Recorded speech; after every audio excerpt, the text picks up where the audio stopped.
Hello everyone, I am Dr. Udar. I welcome you all in this lesson.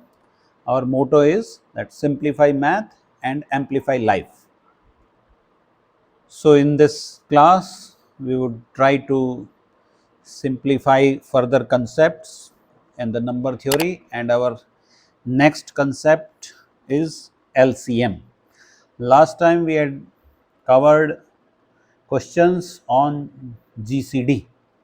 So our next topic is LCM. So first of all, let us import a photograph, a definition of this LCM. यहाँ पे हम जो है heading भी डाल देते हैं. चलो LCM के नीचे जो है ये इसकी डेफिनेशन होगा. So that I have taken from the book. So ये क्या कहती है कि लीस्ट कॉमन मल्टीपल, इसको हाईलाइट कर देते हैं. It is least common multiple. So LCM of two non-zero integers a and b. So here it is taken as non-zero. I will come to it. First of all, I go through whole of the definition. So two non-zero integers a and b denoted by this LCM AB is the positive integer m satisfying the following condition. That means a divides m as well as b divides m. That is a and b both divides m, or we can say m is a multiple of both the numbers a as well as b. And if there is any other multiple, say for example c, which is greater than 0, then m must be less than equal to c. This is the definition of LCM. अब इसमें जो है दो चीज़ें GCD से अलग कही हुई हैं. एक है नॉन जीरो इंटीजर्स. अब वहाँ पे कंडीशन क्या थी? At least one of them is non zero. लेकिन यहाँ पे चाहिए हमें दोनों नॉन जीरो. ऐसा क्यों चाहिए? सो ये थोड़ा सा आपने दिमाग लगाना है. You can tell in the comments as well. So ये खुद सोचना है थोड़ा. और एक वहाँ पे जो है कोई जो दूसरा डिवाइजर था GCD में, वहाँ पे कोई कंडीशन नहीं थी कि that should be greater than 0. यहाँ पे एक कंडीशन लगा दी है C ग्रेटर देन 0. ये कंडीशन भी क्यों लगाई? क्योंकि ऐसा नहीं है कि हमने सिर्फ डेफिनेशन पढ़ी और सीधा आगे चल दिए. डेफिनेशन को प्रॉपरली समझना भी है, क्योंकि एक एक शब्द डेफिनेशन में इम्पॉर्टेंट होता है. तो यहाँ पे ये आपने ध्यान लगाना है कि ये क्यों ऐसा कंडीशन डाल दी C greater than 0. Why is it necessary? So that you can also tell in the comment box as well. So ये हो गया डेफिनेशन पार्ट. अब एग्जांपल ले लेते हैं, कोई छोटा सा कोई भी एग्जांपल ले लेते हैं. जैसे मान लिया A हो गया 6, B हो गया, चलो मैं नेगेटिव ले लेता हूँ, -8. तो LCM of 6 and this comes out to be 24.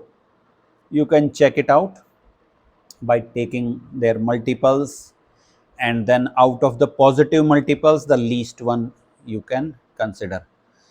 Okay, so a simple example I have taken. There is an important result which takes the relation between GCD and LCM. So it tells us about the relation between GCD and LCM. जैसे आपने beta gamma function पढ़ा होगा, तो उसके अंदर एक बहुत ही important relation होता है, relation between the beta function and gamma function. Similarly यहाँ पे हमारे नंबर थ्योरी में LCM और GCD जो है, इन दोनों के बीच में ये रिलेशन होता है. तो अभी हमने क्या लिया? इसके अंदर पॉजिटिव इंटीजर्स ले लिए हमने. Positive integers A and B ले लिए. तो GCD of AB multiplied by LCM of AB is equal to the product of two numbers A and B. अब यहाँ पे अगर मैं पॉजिटिव नहीं लूँ इंटीजर्स को तो क्या रिजल्ट बन जाएगा वो मैं छोड़ रहा हूँ, वो नहीं करेंगे, वो नहीं करूँगा मैं, वो आपने खुद देख लेना है। तो यहाँ पे ये जो है ये बन जाएगा mod of A into mod of B right hand side में। यहाँ पे मॉड ऑफ ए की ज़रूरत नहीं है, यहाँ पे भी मॉड ऑफ बी की ज़रूरत नहीं है। क्यों नहीं है?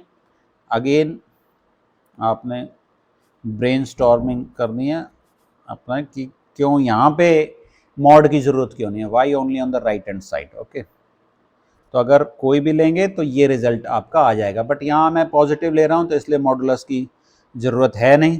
तो ये हमारा रिजल्ट, आपने छोटी क्लासों में भी स्कूल लेवल पे इसको काफ़ी एक्सटेंसिवली इस्तेमाल किया होगा। So but here we will see its proof as well.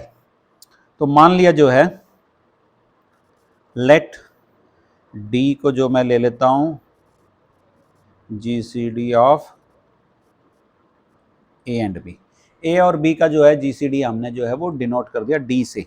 Implies ए को मैं कैसे ले सकता हूँ, डी इंटू सम आर, और बी को क्या ले सकता हूँ मैं, D into some T for some R and T जो है इंटीजर्स में, क्योंकि डी जो है वो GCD है, दोनों को डिवाइड कर रहा है। तो ए हमने ये ले लिया, बी ये ले लिया। अब मैं कोई इंटीजर ले लेता हूँ m defined like this, A B divided by D. अब आप कह सकते हो कि ये तो इंटीजर नहीं है, ये क्योंकि फ्रैक्शन में आ रहा है, रैशनल नंबर हो सकता है, बट ऐसा नहीं है क्योंकि ए के अंदर डी है तो वो उससे कैंसिल हो जाएगा, तो ये अल्टीमेटली इंटीजर आता है। तो ये किसके बराबर होगा, अगर मैं ए की वैल्यू डाल दूँ, देखो इधर लिख देता हूँ डी आर और बी एज इट इज़, और नीचे डी है तो डी से डी कैंसिल हो जाएगा, ये तो किसके बराबर हो गया, ये आर बी के। और अगर मैं अब ए की वैल्यू डाल दूँ, सॉरी ए को तो एज इट इज़ रख दूँ और बी की वैल्यू डाल दूँ ऊपर से डी टी, तो नीचे डी है कैंसिल हो जाएगा, तो ये किसके बराबर आ गया, ए टी के बराबर आ गया। तो एज यू कैन सी कि ये जो है एक इंटीजर ही है, तो दिखने में वो फ्रैक्शन लग रहा है। तो इसको मैं मार्क कर देता हूँ equation number 1 because I might require this eight a later stage. तो इन दो चीज़ों का इस्तेमाल हम जो है वो करेंगे अभी। अब देखिए जो है m किसके बराबर है, a multiplied by some another integer, so that means we can say that m is a multiple of a, similarly m is a multiple of b as well। तो इसका मतलब क्या हो गया, a divides m, b divides m, so m is a common multiple of a as well as b, और m जो है वो पॉजिटिव भी है। पॉजिटिव क्यों है, पॉजिटिव देखिए डेफिनेशन से, a और b तो पॉजिटिव है। अब यहाँ पे देखिए अंडरलाइन कर रहा हूँ मैं, a जो है वो पॉजिटिव है, d जो है क्योंकि बीइंग GCD पॉजिटिव है तो इसलिए r must also be positive. तो r और t जो हैं ये दोनों क्या हो गए, पॉजिटिव हो गए। और अब यहाँ पे कहाँ पे, ये रेड से कर दे रहा हूँ, ये तो r और t दोनों पॉजिटिव हैं, a और b भी जो है वो पॉजिटिव हैं, तो कहने का मतलब m भी जो है वो पॉजिटिव हो गया। तो क्या क्या चाहिए हमें, देखिए डेफिनेशन में m जो है पॉजिटिव चाहिए, वो हमारे पास आ गया है, a डिवाइड्स m चाहिए, b डिवाइड्स m चाहिए, वो हमारे पास आ गया है। तो अब दूसरी कंडीशन चाहिए कि अगर कोई c ग्रेटर देन 0 अवेलेबल है हमारे पास तो क्या होता है, लेट, और ब्लैक कर देता हूँ, late c be any positive integer such that a भी जो है वो c को डिवाइड कर रहा है और b भी जो है वो c को डिवाइड कर रहा है। अगर ऐसा कोई c एग्जिस्ट कर रहा है तो अब हमें क्या शो करना है कि m should be less than equal to c। तो अगर ऐसा होगा तो इसका मतलब क्या है, c is equal to some a u and c is equal to some b v for some u and v as the integers। अब मुझे m को शो करना है less than equal to c, तो I calculate c upon m, और m किसके बराबर, देखिए इक्वेशन नंबर 1 में अंडरलाइन करता हूँ मैं जो चीज़ जहाँ से ले रहा हूँ, ये वाली। तो m किसके बराबर है, c upon A B divided by D, तो d जो है वो ऊपर चला जाएगा, तो C D upon A B. और अब मैं अगेन एक और प्रॉपर्टी लगाता हूँ जी सी डी की। कौन सी प्रॉपर्टी है कि G C D can be written as A X plus B Y for some X and Y. ये हमने बहुत पहले जो है वो इसको पढ़ा था कुछ एक क्लासेस पहले, और कहा भी था कि जो है इसकी ज़रूरत हमें बार बार जो है वो आएगी।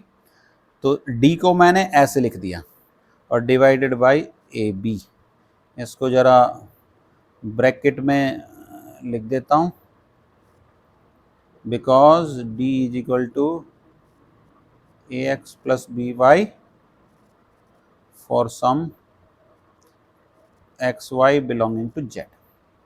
ये जो है हमारी कंडीशन है जीसीडी की। अब 1 बाई 1 जो है ए बी को इसके नीचे लेते हैं, तो ये हमारा हो गया c upon B into X, और फिर इसके नीचे लेते हैं तो ये हो गया c अपॉन ए वाई, और इस इक्वेशन को ले लेता हूँ मैं इक्वेशन नंबर 2। तो फ्रॉम इक्वेशन नंबर 2 c की वैल्यू क्या है, देखिए पहले b v के बराबर है,